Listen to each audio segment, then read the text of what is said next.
Oh, cool. It's working now. A little bit of technical difficulties there. Now I'm going to go over some of this. Some of this you heard in the other class, so it'll be a little bit of a repeat. But there's one person in the online section, so they probably won't ever sign on, but you never know. They might work during the day.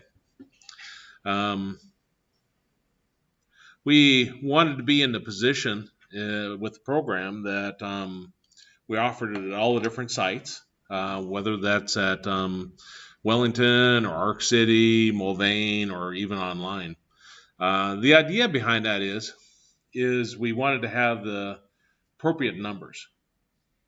For right now, they're fine with a small class size, but the magic number they shoot for, administration-wise, is 10.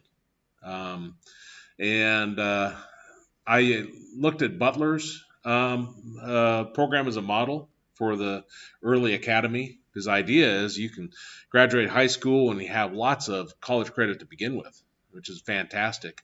And I looked at their program, and they could not get that magic 10 in just their during the day classes. So what they did is they merged it with their regular classes into one.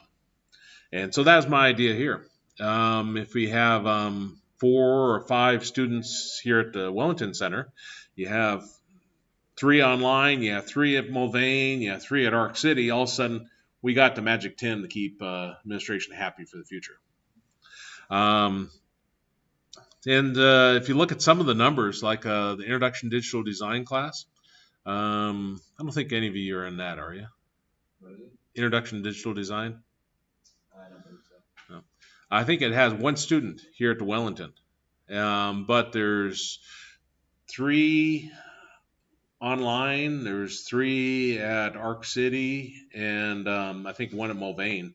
So when you include all those together, all of a sudden we got 8 or 9 students. Oh, you do? Yeah. So it opens up a lot of possibilities there.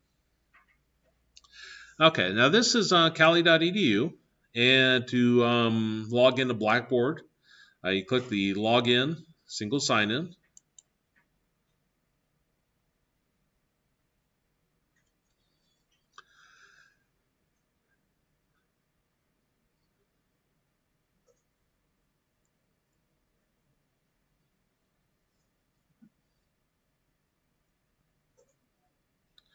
And mine's already signed in. But if it wasn't, you would enter in your user ID and password you received via email or through admissions or whoever might have given it to you. If you didn't receive that, let me know and we'll figure out who to contact. Then you click Blackboard.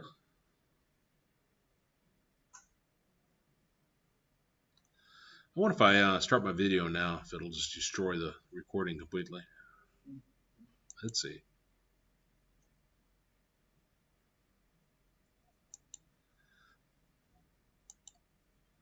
Doesn't allow me to.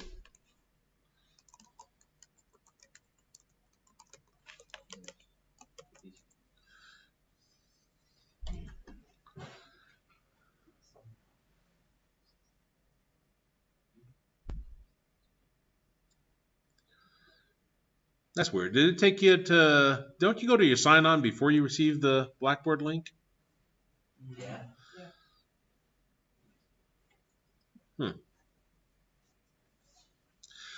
Brought me up a link first and then had me sign on, and it's like,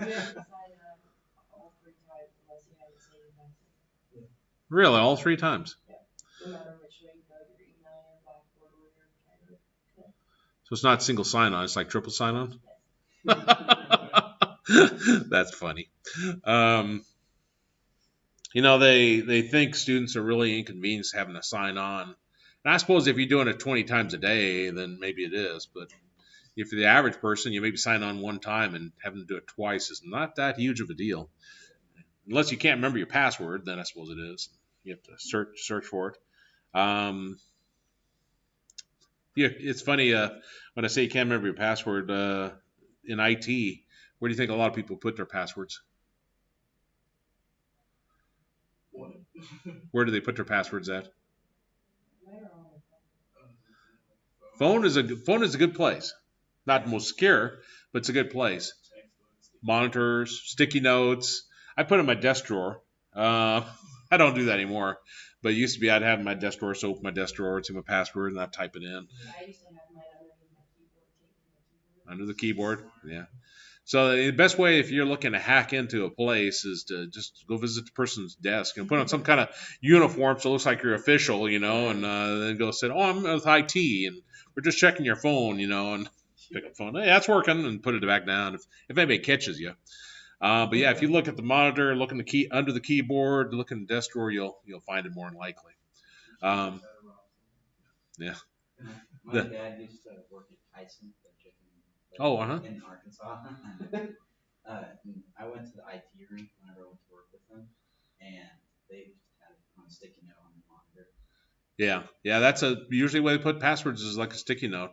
Where I used to work, one of the companies, I won't say which one because I suppose it's so embarrassing, but the person who did the Oracle database was gone one class, and we needed to get into his computer, and he had locked his computer at the hardware side, put a password at the very beginning, and we needed to get signed on to his computer to do the work, and he administered the Oracle database. What do you think his password was?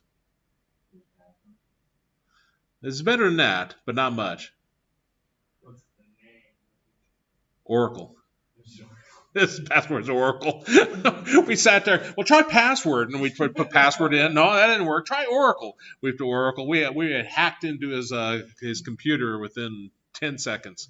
We told him that when he got back, and he was kind of embarrassed, and he changed it to the password we'd never get. Wasn't password. It wasn't password, yeah. Yeah, like that one's probably not too secure, is it? Dollar signs usually substitute for student. One is sometimes people use one or what? L? Yeah. Because they kind of look the same type of deal. Yeah. So yeah, but it is what it is. You have to live with that.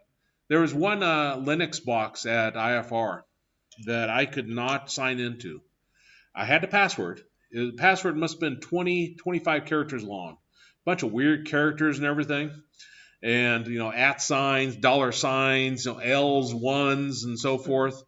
And I had it written down on a piece of paper. I'd go in, do work on the server, and I'd sit there and I'd type it in. Of course, when you type it in, the little asterisks appear, so you can't see what you typed in.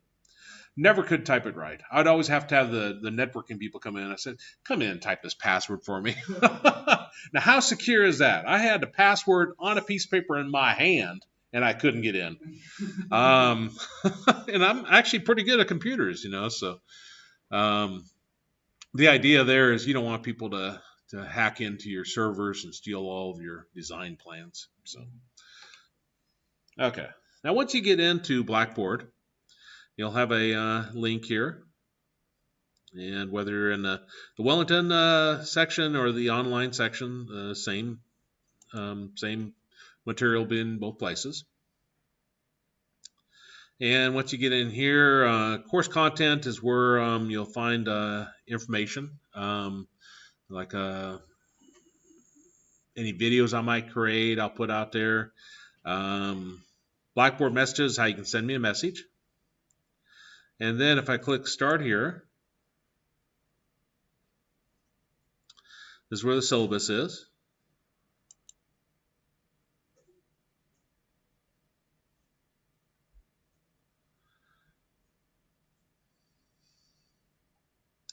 And there's my phone number there. That's my cell phone. If you can't get a hold of me, don't leave me a message. Send me a text, and then I'll be sure to get it. If you leave me a message, I don't check my voicemail very often. Probably once every 2 weeks. So you won't hear back from me too fast then. But I do check the texting quite a bit. So that's an immediate way to get hold of me if you need anything. Um, let's see.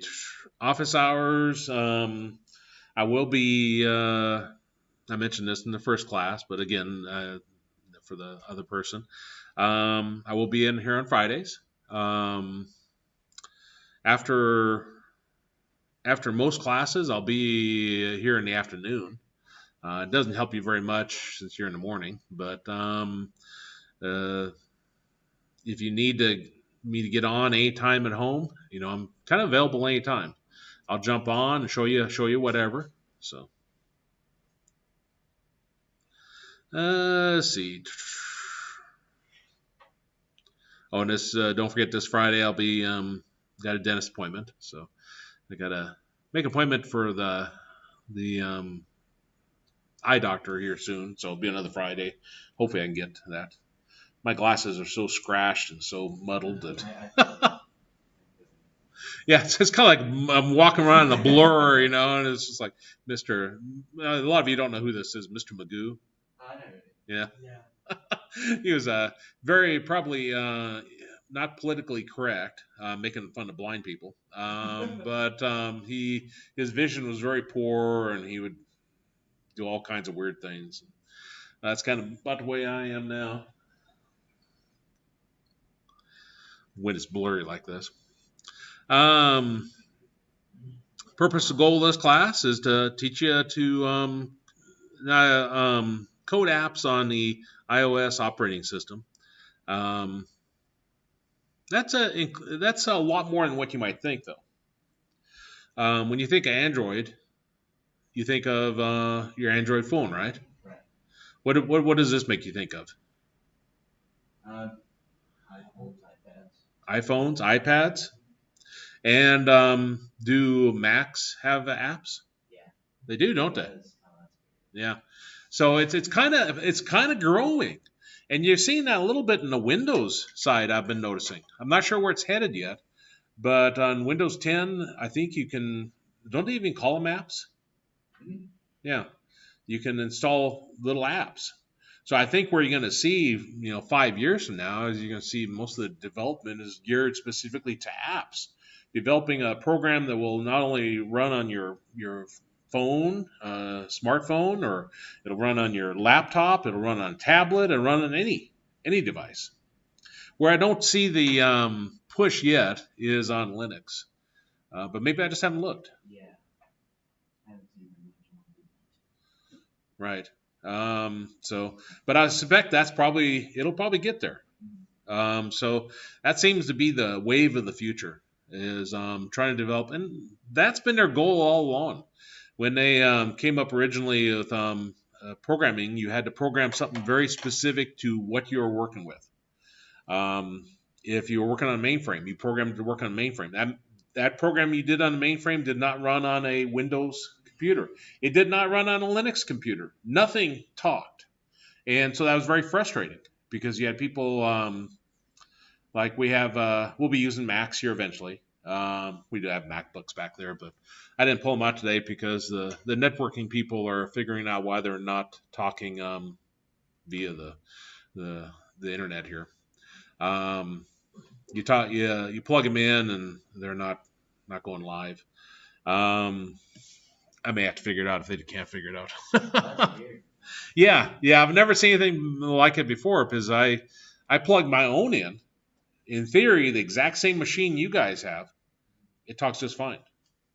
No configurations necessary, so Is it just Ethernet's not talking right. But like I say, it's exact same laptop as what I got because they got me one for my office and that I could take home and so forth. Because if you get online at home and say, hey, show me something on the Mac, well, I need to have a Mac at home. So, but we'll get that figured out. And but it's frustrating when things don't talk, right? Right. You should be able to bring in a Linux machine in here. You should be able to bring a Mac. You should be able to bring a Windows. Plug it directly into the internet and it'll talk. That's the whole idea behind IT, is that everything will talk together. That's where programming is headed. Initially, like I said, you couldn't put the program written on a mainframe, on a Windows, on a Unix box back then. Then they came out with a program called Java. You ever hear of Java? Yes. Yeah. Java tried to get around that. It tried to say, hey, you write this one time, you can run it on any device. And so that's why Java is so popular. And I'm going to show you, I'll show you a website called dice.com here so you kind of get an idea of where do the, if you go into IT, you know, where the emphasis at. Next thing will be is trying to, of course, you got some real issues. Why can't you have a program that runs on Windows that automatically run on Mac also, besides the architecture? Compatibility? Bigger than that. Different operating systems, different companies. They don't want to do that, do they? You know, Mac, where do they make all their money? Off their machines, right? If you could take the Mac, and I know you can, there's ways around it, but if in theory the average person could take your Mac operating system and put it on a Windows machine, Oh, yeah. It's called Yeah. Macintosh. right? Yeah, and there's other ones like that too that get around that. But if the average person could do that, if you go down to Best Buy and you could buy or you download the free Mac operating system and install on your Windows, what would happen to Mac's profits? Apple's.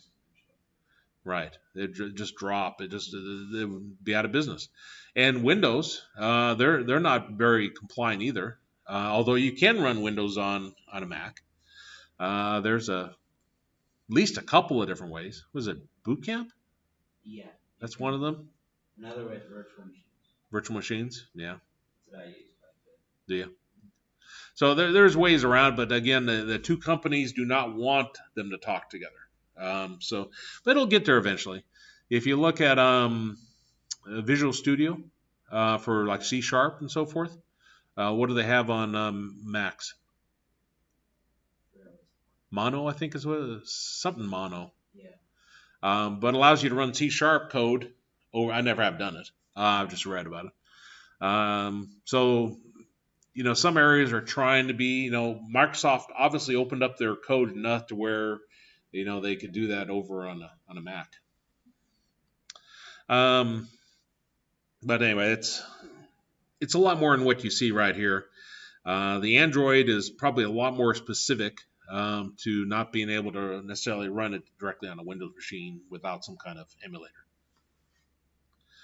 Objectives. Upon completion of this course, students will be able to code apps using Swift programming language, including the following topics: views, view hierarchy, text input, delegation, view controllers, programmatic views, localization, animations, debugging, UI table view cell.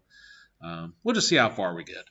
I'm not going to hold you back. You know, if we're making some really good progress, we'll learn additional. The idea is to just become the best you can at developing an app. Expectations this class, they attend the classes. Let's see. If you miss class for whatever reason, then watch the live session. If you're sick, for example, I'll have the YouTube video out there, assuming this works here. Definitely the second time when I create the YouTube video, I'm sure it'll work. I've used Snagit forever. I've used it where you can actually see my face too, so it's a little troubling that it isn't showing there. But it could be I need to have the webcam actually running, and I'll have to play with that and see. I do it a lot at home. I've taught mathematics for 21 years, and I got tons of YouTube videos out there.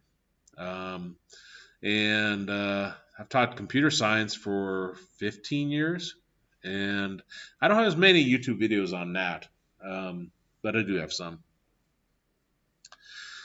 Let's see. And also important on this is feel free to ask any question. I'll never make you feel bad for any question. Because that's the idea. We're all learning. I'm gonna learn from you. You'll teach me stuff that you've done on Raspberry. You teach me stuff you've done in your different applications. I think that's the beauty of IT is you learn from each other. You share. When I worked at IFR, I was asked to look at this Perl program, Perl, that somebody had written. It's a language for Unix, Linux, and engineer had wrote it. Or no, we had to hire somebody outside the company to write it, and it didn't do anything too fancy. It took web input and it emailed it to marketing and sales. Wasn't working. And that's a problem. We have somebody that's sending in a request saying, hey, I want to buy a spectrum analyzer. Can you get back with me? And they don't receive that email. Well, that's a potential loss of $10,000 with just that one email not being delivered. So they're very stressed out. They came to me and say, hey, we need you to fix this now. And it was using something called sockets. And I'm not the greatest at sockets. I can fumble around with them and work with them. It's a way of communicating via the network. And it was written using sockets. I'm looking at this and struggling, and I can't figure out what's wrong with it. And I said, does this have to be in Perl? Well, sales and marketing, they didn't even know what Perl was. So no, that doesn't have to be. And it's actually Perl for Windows. So I went out there, and there's a programming language called ASP. There's ASP.NET that's kind of integrated with Microsoft, but there was one just called ASP. I went out there and Googled, and I typed in ASP, email, and so forth. I found a program, edit, copy. I edit, pasted. I made 2 changes in it, uploaded it, tested it. It worked, and I got to go home. So I was happy. That's the way IT is you learn to collaborate. And that's the idea in this program is to get you to work together, work with me, ask me for ideas and so forth. Sometimes it takes another eye to figure out what you're doing wrong. We'll talk more about a little bit of programming, but I think have you done any programming, Heather, or no? What's your name again? Liam. So you're the only one that's done a little bit of programming. Okay.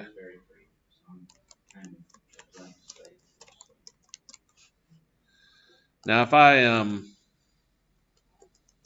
I did something like this,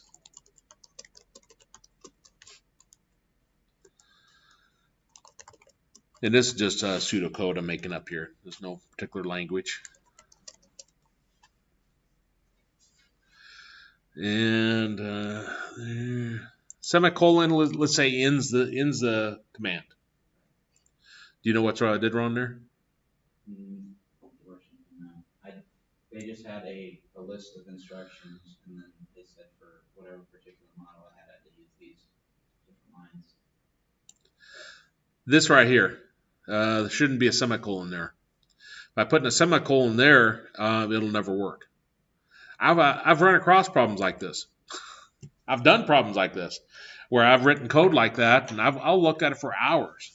It's like I cannot figure this out, and sometimes it's just you print off the code, you go show it to somebody else, say, hey, what's wrong?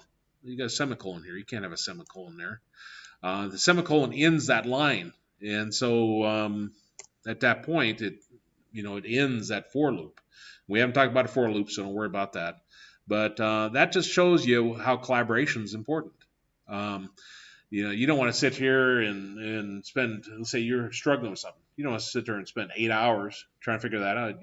It's better for you to turn around to Heather and say, hey, you see anything wrong with this code? Yeah, there shouldn't be a semicolon there. And then you're up and running.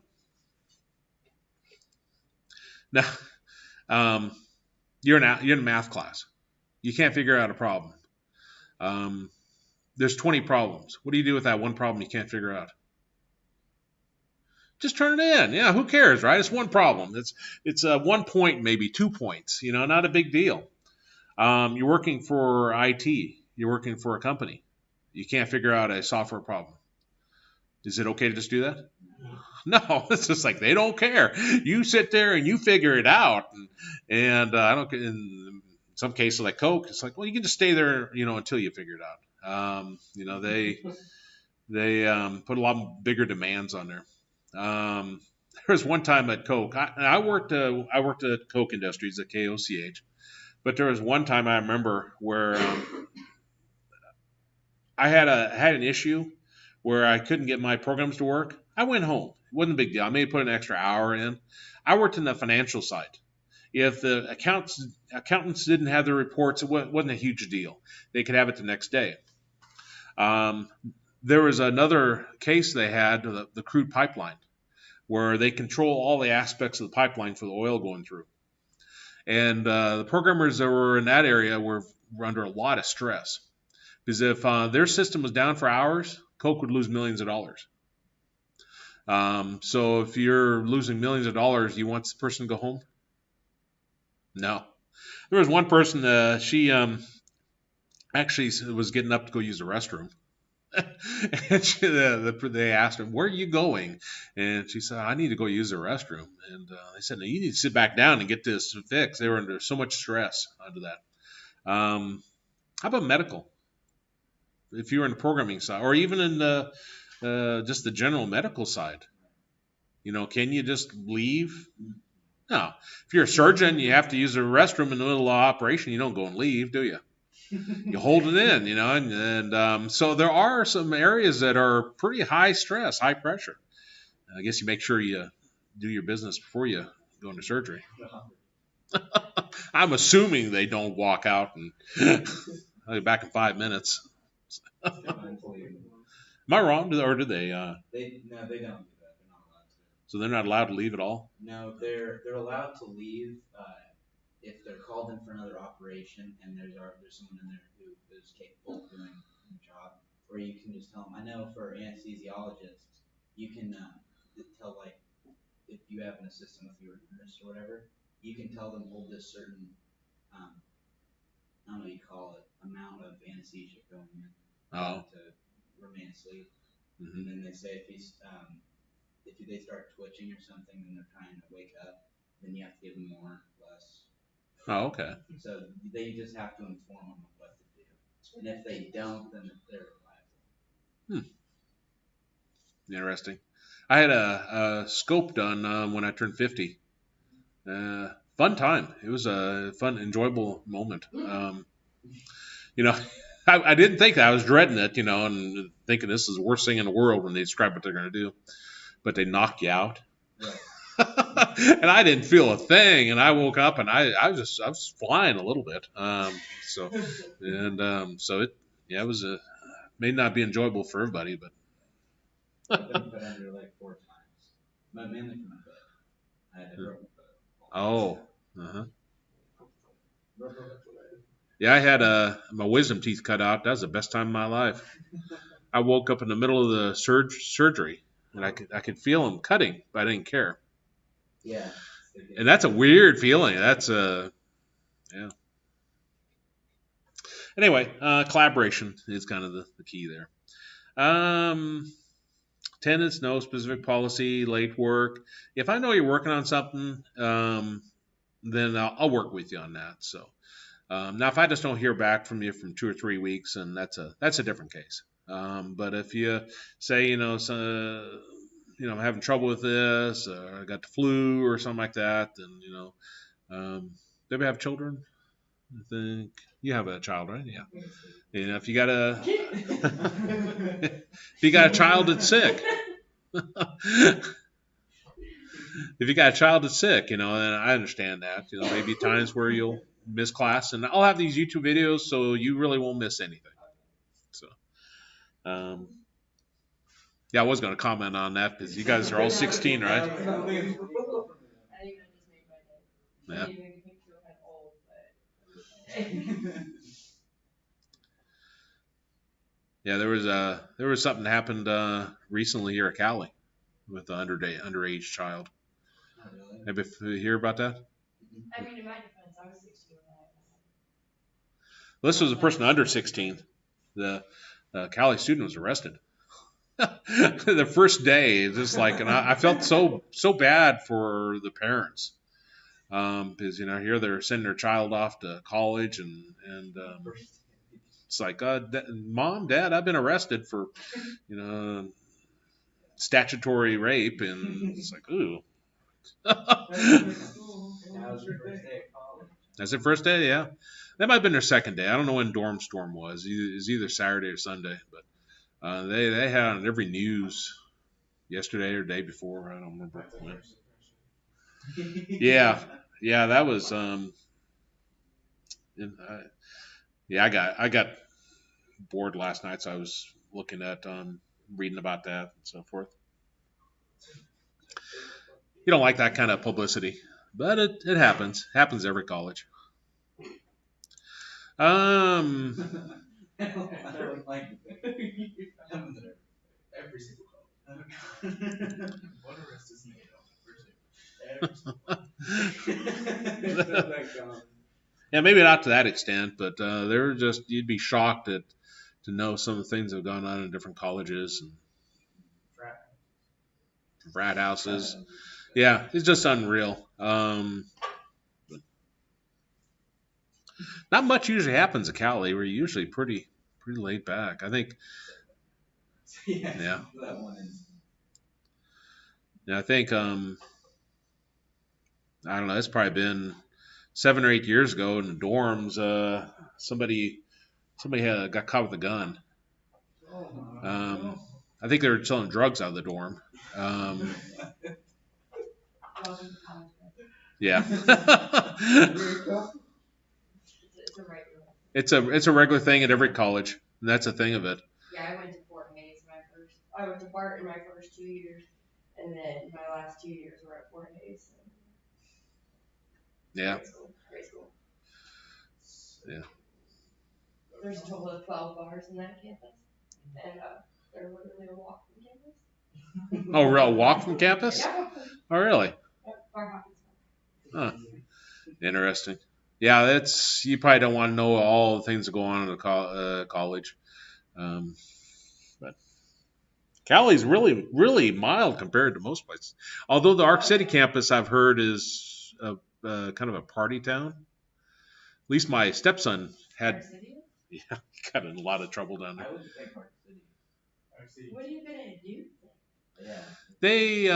They have liquor and they'll get together at apartments or houses and he got 3 of those MICs or whatever they're called, minor consumption. Oh my goodness. I think he set a record. It's just like, what in the world are you doing? He's trying to kill me. Causing me to have a heart attack. That's how Barton was, though. Oh, was it? Barton Community College is too. Yeah. Especially because you've got all of the athletes there, and they're all in the same dorm room, and so we would just hot dorms. Good time. Yeah, I stayed in a dorm one semester, and that was enough. That was my favorite thing about having a daughter is I didn't have to stay in the dorms. Yeah, because they're, I suppose you can find real good. My roommate was from Cambodia, and he was insane. He was. Now there might have been a reason why he was insane. Don't get me wrong. He claims he was tortured during the Vietnam War. Oh, that sucks. And I thought you meant like insane, like dude, that guy's insane. Oh, no, he and I can believe that part because he would show me the scars, and it's obvious something had been done to him. So I believe that part, but then he would lie about the weirdest things. He would tell me he was like in the Cambodian Navy or the Air Force. I'm sitting here. Does Cambodia have a submarine fleet? And then he'd make up stuff I knew something about, like programming. He'd say, "Yeah, I programmed in such and such," and he'd start talking. And I'm looking, and it's like, that doesn't make any sense what you just said. And so, I think I drove him crazy too. He probably still talking to this day how insane I was because I was a slob. I'm not the cleanest person. I leave my stuff just sitting and so forth. And he was just very, very clean. Everything had to be perfect. This had to be lined up with this type of deal. And so OCD. So I think we drove each other crazy. So it was good when we were no longer roommates. It's like I couldn't believe a word he said. Every word was a lie. I was in the Cambodian CIA. They have the CIA in Cambodia?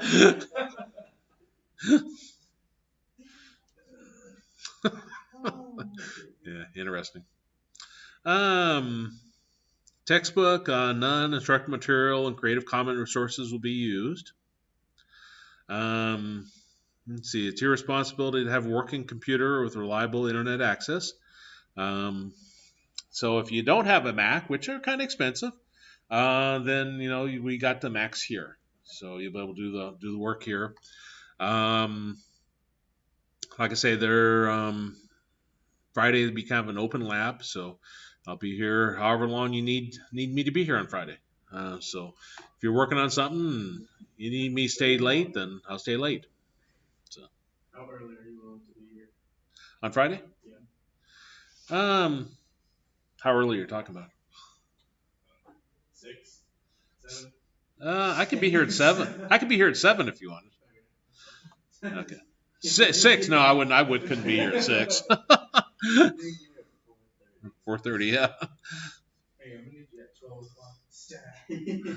Normally, I'll arrive on Fridays at probably about 7:30. But if you need me here at 7, that's not a big issue. So, are you kind of an early riser?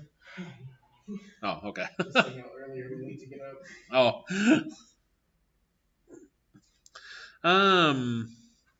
Let's see. Projects are 80% of the grade. Final project is 20% of the grade. Everything's project based, no tests in this class. Some of the computer science courses have tests, quizzes. They're always open book and open note. I never have a quiz or a test in a computer science course that's closed. Um, part of that is also you can use the internet on a test.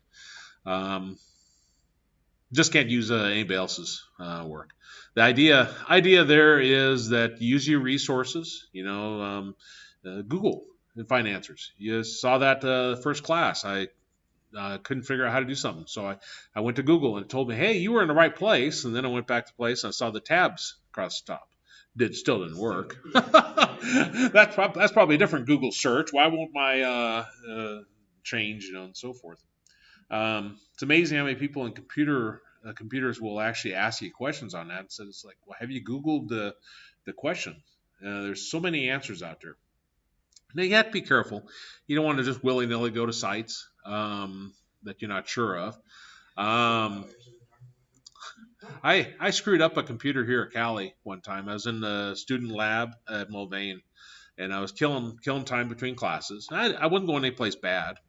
When I screw off, I go to CNN, Fox News, Reuters, BBC. I go to all the news, read somewhere in there. Somewhere is in truth. Everybody tells a little bit, and then also I go to like National Geographic. I was on National Geographic's website. I went to this link for how they're getting fresh water to the Middle East. And they're taking blocks of ice, glacier type stuff, and they're transporting it via boats to the Middle East because they don't have much water in some of the Middle East. So I thought this is fantastic. I'm going to go read this article. I click it, and somebody had put malware on they're hacked into National Geographic servers. They put malware on that webpage. Maybe it's a fake story. I've been afraid to even go research anything about it since. And it infected that computer and locked it down completely. The only thing I could do is go to one webpage where I could enter my credit card number to unlock the computer. Oh, Yeah, that was an embarrassing call to IT. It's like, I destroyed one of your computers. I'm sure they re-ghosted it and got everything going. But what I just to wanted to do, learn about that the file I was talking about earlier on the MacBook that it grabs all your stuff. The difference between those is it locks down all of the features of the PC and sends all of your information. It encrypts it and sends it back to the host. And the only way you get it back is to pay them. they pay them. And half the time they don't even send it back to you. It's like, okay, you paid us. I can't believe anybody would pay him because it's just like, No. $50. I don't want you to have my credit card. Maybe I might go down to Walmart and buy a $50, gift card or something and use it, thinking you won't. But yeah, so I had to make that. So I'm kind of bad about that. Just going to willy-nilly sites for IT. Someday it'll catch me again like that time.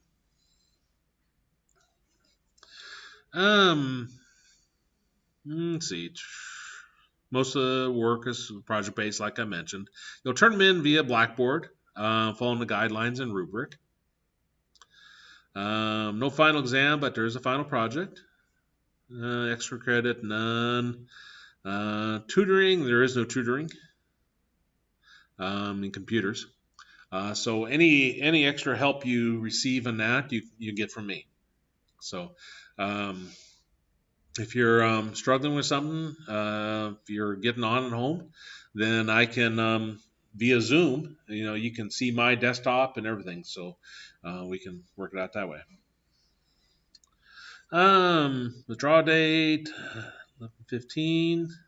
Emergency. I already mentioned that to you before, and the person online is not going to have to worry about that. But let's see. Disability Services program. If you're working with, I assume he's still here, James Brown. I got this off the template. He's still here. But if you're working with him, he will send me an email, or you'll contact me at some point. Usually that's like you need more time on tests, but there's other things too that go along with that. Grade change appeal. That's more at the end of the semester. If you're not happy with the grade, you think you're done wrong. Like if you don't think the instructor liked you and graded unfairly. In this case, if you're comparing your grade with somebody else, and I take 10 points off on yours and 20 points off on theirs, and you got the exact same type of mistake, point that out to me. I try to remember how much I take off for what type of mistake, but I'm getting older, and I don't remember as well as I did. So those are never intentional. So point those out to me, and I'll correct that. I think I only had one grade appeal ever in my life. And that was in math. I couldn't believe they appealed it. She put in an appeal for her grade, and the associate vice president called me up and said, hey, they're appealing the grade, and I just want to get your side of it. And I said, who is this? And they said who the student was. And I said, they're appealing their grade? And I said, yeah. And I said, well, they didn't take the last two tests for the final. So there's no way they could pass. And I guess she just didn't like the grade. She wasn't appealing the fact. She wasn't saying, well, I didn't get a chance to take the final, or I want to take the final. She wasn't saying that. She just didn't like her grade. So he said, oh, I'll take care of that. I'll call that. I had somebody else. I sat in on a grade appeal that was the same way. The person wasn't happy with their grade. And I'm sitting here listening. This is over Zoom, and I didn't have my video on. I'm sitting there rolling my eyes like, oh, my God, I can't believe they're wasting my time on this. Because they asked her, well, I'm not happy with my grade. It's like, well, what is it about your grade that you think was wrong? Well, I just don't think I deserve a D or F. And they never could get her to say, well, the instructor didn't like me, didn't grade this work, graded unfairly. Just didn't like her grade. So, yeah, interesting things that happen. I'm glad I'm not in administration. They earn their money. They really do. Student code of conduct, that's kind of your standard. Don't punch a hole in the wall. Don't say the F word in class. I had somebody one semester say the F word in class. That was the first time I ever had somebody say it. My mouth fell open. Really? The first time? First time. Yeah. Maybe that time. It was a math class, and I don't care what question you have, I'll never make you feel bad. And the person asked a question that was maybe 2 classes back, and I didn't hear what another student said to her.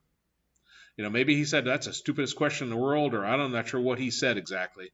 But I heard her. She came back and F you, just as loud, and mouth's open, and it's like, so yeah, just be be respectful of other people. If it's a question they're asking that you think's, it's like, well, how do you start the computer?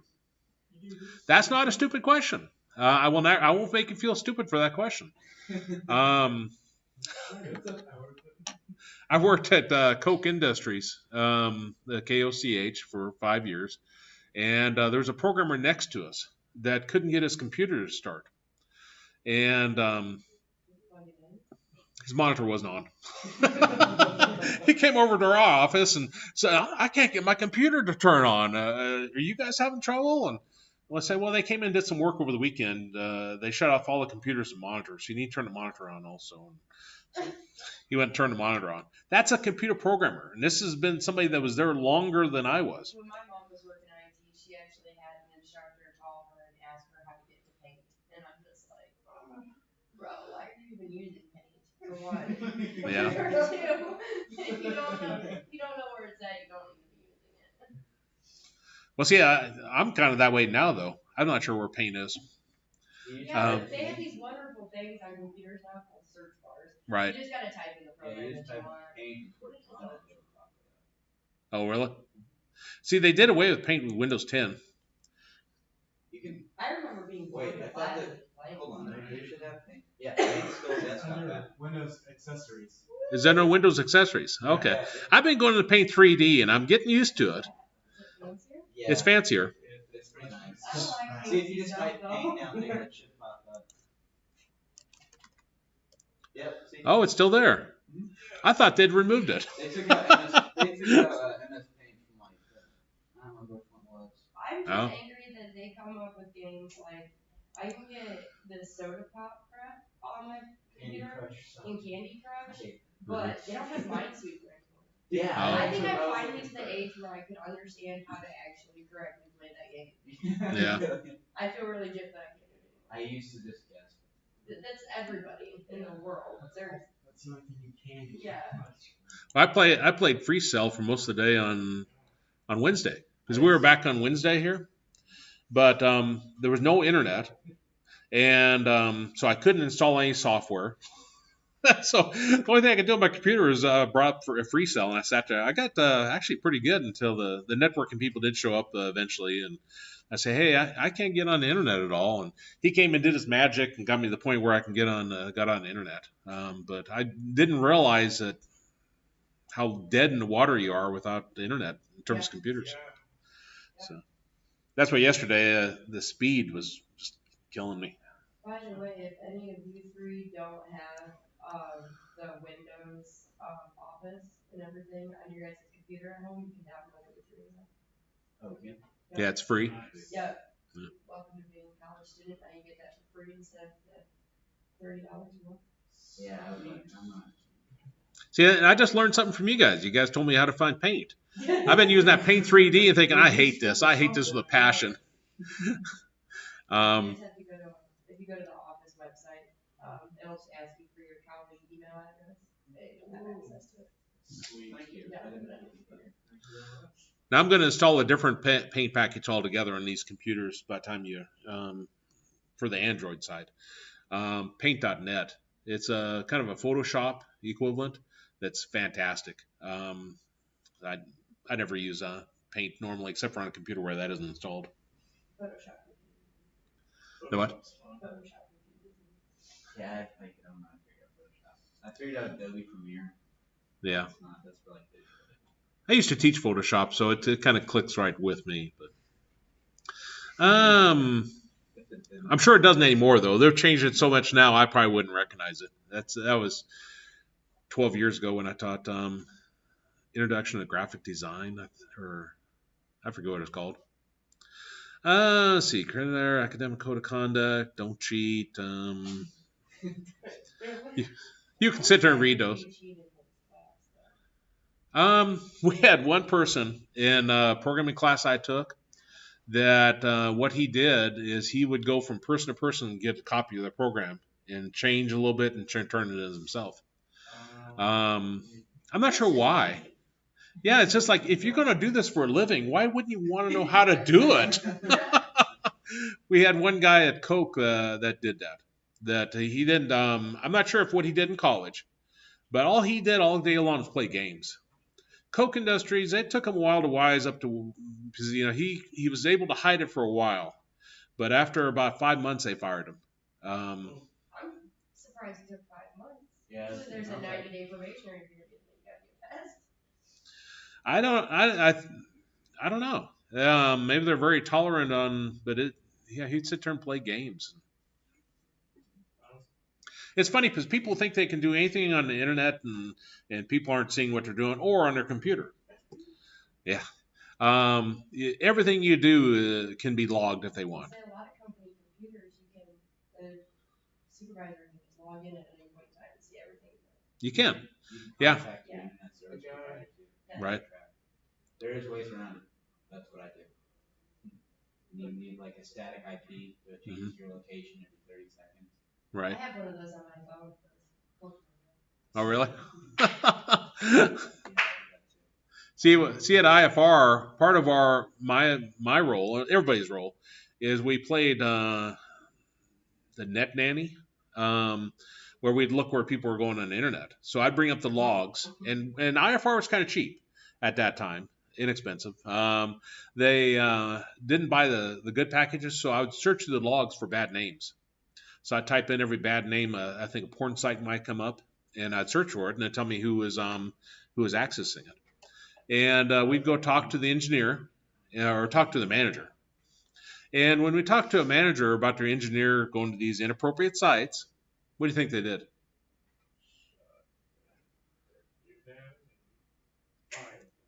Nothing. They did nothing. It's unreal. Once we got some money and got a package that could monitor them a little closer, used to be a package called Web Trends that could create reports on what you did all day long. Mm-hmm. There was one engineer that for 7 to 8 hours a day, he would sit there and play games, and he would go to betting sites on the internet and so forth. And we went to the manager and said, 7 to 8 hours a day, he's screwing off. He's playing online games and so forth. And manager said, kind of shrugged shoulders and said, "Aren't you going to do anything?" But no. And we asked him why. He said this guy does more in 1 hour's time than an average engineer does in like 2 or 3 days' time. The guy was such a genius. So they didn't do anything. There was one engineer. He was surfing porn sites, and he had his cache of his browser pointing to the network. Filled up our network. I went and I'm looking, and it's like I figured out what it filled it up with, all these images and videos and so forth, and cleaned it off. And I went into his computer, and I said, I need to point your cache back down to your local PC because it's pointing to the network, and it's filling up the network with what you're surfing. Didn't blink or anything. Just like, okay, sit down. Engineers have a special place in a lot of companies. They have to do a lot, I think, to get fired. Now, the average production worker at IFR, what do you think would happen if they went to one inappropriate site? They'd be fired immediately. Yeah. Yeah, I guess so. That's the way they viewed it. Yeah. So. Yeah, I hated dealing with engineers. So you saw that in the interviews? Huh? Where did you see that at? I said they're not replaceable without a lot of interview process. Oh, a lot of interview, yeah. That, and if they've been working there for a while and they fire them and try to hire a new engineer, they're gonna have to pay the new engineer more anyways. Yeah, a lot of times in IT, you get people that are irreplaceable. There's one county. This is about maybe about 10 years ago. One county was looking to fire their networking individual that configured the network and had everything, and they fired him. They had to hire him back because he had done no documentation. There was no schematics of all the wiring and so forth. He had done no color coding or anything, so nobody had any idea what he was doing. So it's either you redo the entire network or you hire this guy back. So they hired him back. There was a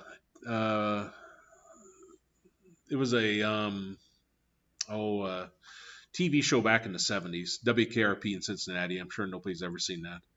It was about a radio station. And the guy's doing some wiring, and he's making them all the same color.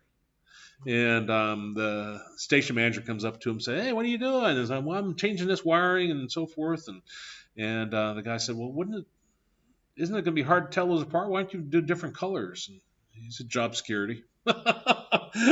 Now, typically in programming, you don't want that. You go and develop apps. You work in IT in general. That's a very nice feeling to feel wanted. Like when I worked at Coke Industries. First program I wrote, I was very proud of. I wrote it completely from scratch. I put my name at the top. Written, designed, created, by David Hayes, and I put date on there, and I put nice border around it and so forth. A year and a half later, it broke. Who do you think they called immediately? They called me. No wonder did I put my name at the top very proudly. What you really want in IT is you want your programs to run themselves, such that if you're gone, they don't call you on vacation. They don't call you in the middle of the night saying you need to get in here now and get this fixed. So that's why in IT you should approach things. What happens if you're gone? You get hit by a car tomorrow. The systems, whatever you design, should be set up such that they run seamlessly. I feel sorry for I think they're finally reached a stabilization point, but this college went through a lot of pain because of that. The old IT person we had, he did not share knowledge at all. If you needed something ran, if you need something fixed, you were to call him. And so, our old president got rid of him. So what do you think happened then? Things went to pieces real fast. We had systems break that nobody could fix. They'd have to call some Genzabar company out of Oklahoma and pay them extra to fix the old Man system. Was it Man? No, not Man. What in the world was that system called? Our old student information system. Man is what I used my old workplace. So yeah, when you design things, you want it to be so it'll keep on running. We got the weeks done here with the units. This first week you see is the introduction. Today is kind of the introducing you to the class and so forth, and a little bit of programming if we get there. Though I seem to be talking a lot more than I did the first class. Maybe I'm waking up some. And then the next class will probably be pretty much just focusing on basics of programming.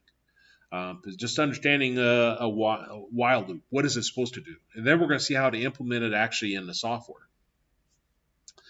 And we'll see a lot more detail on it. So you're not gonna be an expert on a while loop and a for loop after the next class. You're just going to generally know what is it supposed to do. Is there any questions on any of that? Now, I'm going to go to website, dice.com.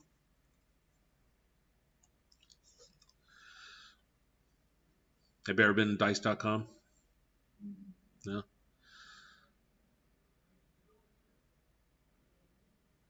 This is, if you're going into a computer-related field, this is where all the jobs are, the decent jobs are across the entire country. I shouldn't say decent. There's a lot of that aren't on here. But this is where a lot of people advertise. And you see there are 70,898 tech jobs available out here. IT field is an excellent area to get into. Medical is also an excellent area to get into. Just lots of jobs. You may have to relocate. You may not be able to live in Burden. Is that a town? Okay. It's a school. I assumed it was a town too. Okay. Is it Burden or Central Burden? I was gonna go with Burden. Yeah. Burden? Okay. May not be able to live in Burden and work as an IT field. But you may have to move to Wichita. Might have to move to Kansas City type of deal. My stepson recently graduated from K-State with a degree in advertising. And he's struggling because there's not a huge amount of advertising jobs, strictly advertising, across the country. IT is not that way. There's a lot. Now, if I come here and I type in Java, for example, and if I get rid of Georgia, I'm not sure why I think I'm in gray Georgia. That's unusual. No wonder our internet's so slow. It's going out to gray Georgia before it goes to Cox. Is that what yours said too? Was gray Georgia? Mine said Kansas City. Mine said Kansas City. Now, see, I can understand that. Really? Maybe it's random what it comes up with. Okay, I'm gonna get rid of gray Georgia, and then I'll.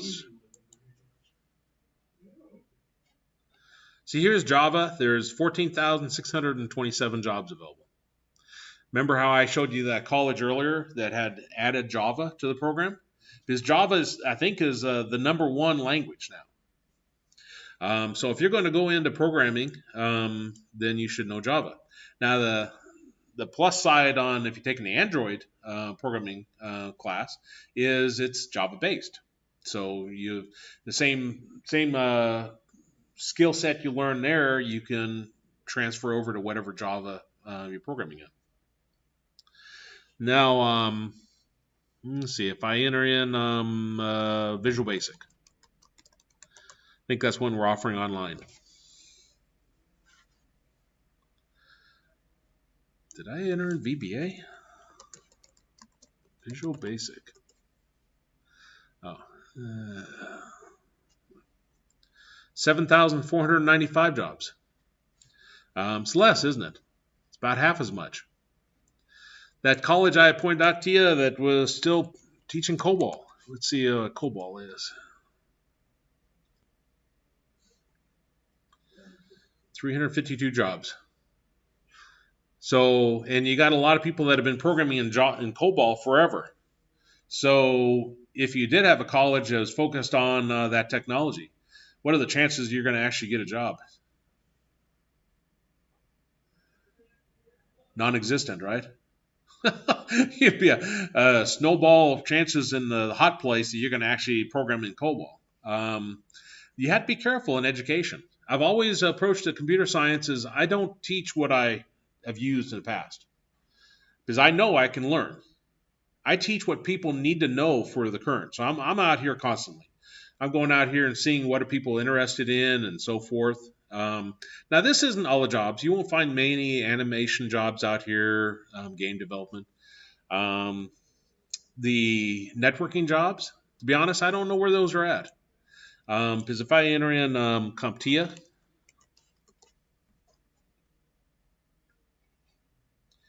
$493 jobs. I guarantee you there's more than 493 jobs that are looking for people certified in various CompTIAs. Best Buy. If you get a A+ certification, a couple of you have built computers. If you get an A+ certification, you can go directly to working for a Best Buy type place or a Ribbit Computing. If you look at those areas up there in Wichita, was there 3 Best Buys, 2 Best Buys? 3? And there's like 4 Ribbits at least? Oh, was there just 3? Okay, so 6 total. There's 6 just in the Wichita area, just those areas. Then you got all the companies that hire networking individuals, hardware individuals. We have one person here that's really just networking, and then there's one person that's kind of hardware, software install. So we got 2 just here at Cali. So does that number seem really low then? It does, doesn't it? I'm not sure where they advertise exactly. It could be they don't advertise nationally. Maybe Craigslist, I don't know, or maybe just on their own company website. So you'll find the jobs out here, but it's very limited on which areas they are. Let me Google this so I don't bring up an inappropriate site. Gamma Sutra, however you say it. If you're looking to get into game development, maybe you want to learn app development so you can develop the newest game. Have you heard some of those stories about people that come up with a popular app? The guy who made Flappy Bird, is sitting on like $6 billion right Exactly.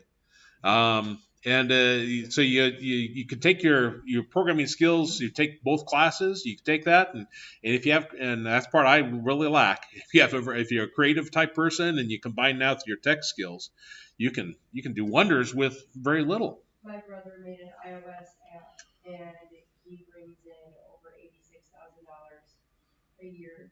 86,000 a From that one year. app. Yeah. Yeah. It's like $3,000 or $4,000 a month, and he calls it his mailbox money because he doesn't actually earn it. Oh. He sold it to OneOak. Yeah. See, and that's yeah, and it's like I say, it's a combination because you got to have that programming side, but you got to have that creative side too. And I completely lack the creative side. You That's know. how you get in business with somebody like him, and I'll do the programming side, and he just tells me what to program. Yeah. Yeah, because there's $30,000 a year. it's unreal, and some of those are just very addicting. You play those games, and it's just like yeah. Anyway, this is geared around the art and business of making games. So if I go here,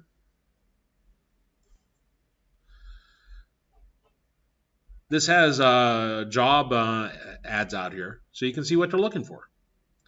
Like I say, this I don't believe is animation. Animation, I've never found a central site for it. It's been more of I've gone to their individual sites and saw what they're looking for. That's why I always encourage people. I say, don't believe anything anybody tells you in education. My stepson went out. I said, majored in advertising. What do you think the advertising professors there told him? You're probably.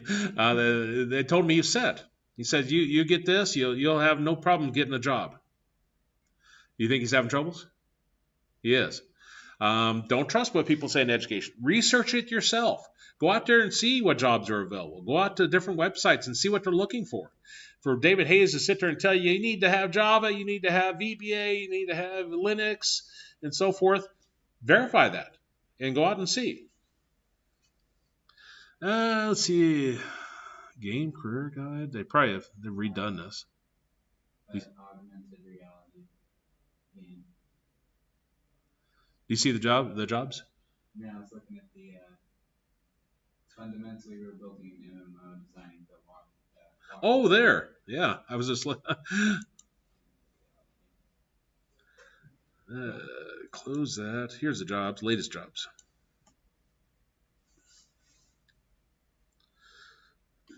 Now, along with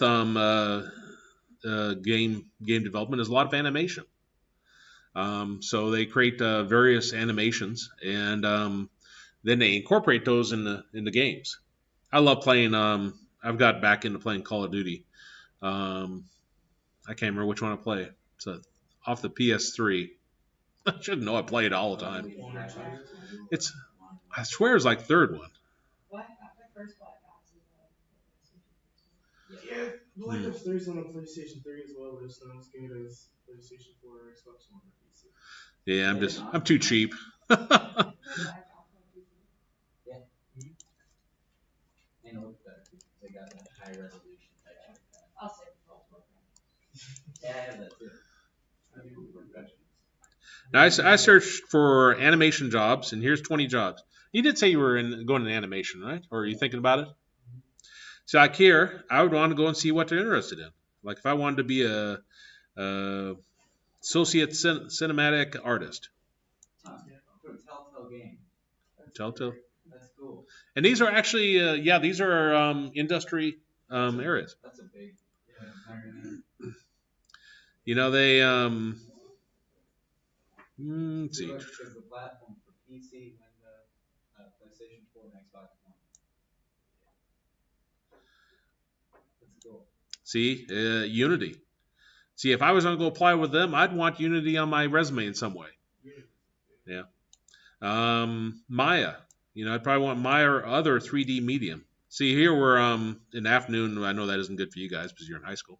But we're offering an animation course in using Blender, the one you're talking about.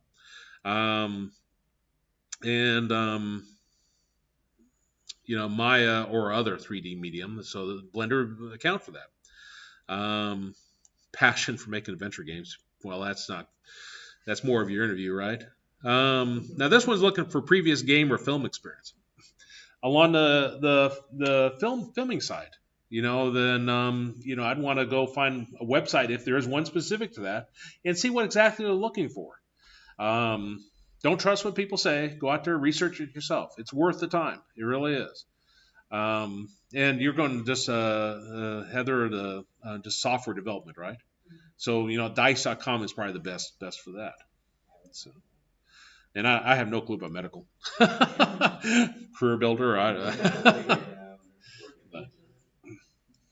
You may not even have any option of what you can take if you go to medical school and that. Yeah, there's some. Is there? Okay.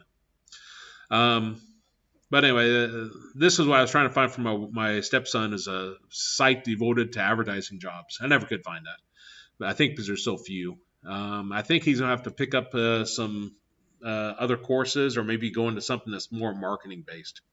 So. Was there any questions on anything?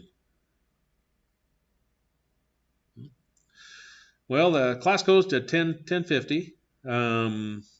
So I see we're out of time. So I'll go ahead and stop there, and hopefully I did the recording correct. We'll see.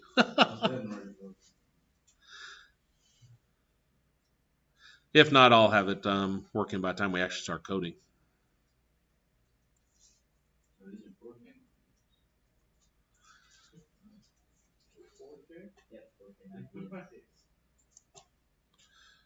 iOS is really good for different viewing angles. So Like, can I run Minecraft at 16K? I don't think that affects anything.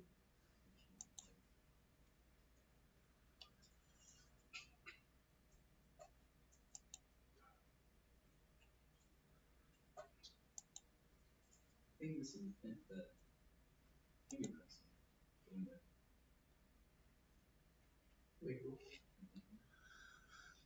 I know there's a lot. I'm looking at it has a power button. It's going to be powered on. We got that on the Macs. Really? Yeah. So I was doing that yesterday. I was sitting there while I was waiting for things to install. You have to keep putting your finger up and down on it so it recognizes the different impressions. Oh, yeah. So as long as somebody cut my finger off, I guess they have to actually know the password to get it. You better watch it though. Don't eat greasy food. Don't get your hands wet. Don't try to use your laptop after you wash the dishes. Pretty much everything can messes it up on your iPhone. That's the same thing for your laptop. That's nice. I tried to fix it with the stationary button. Yeah. Oh, if it's too cold outside. Yeah.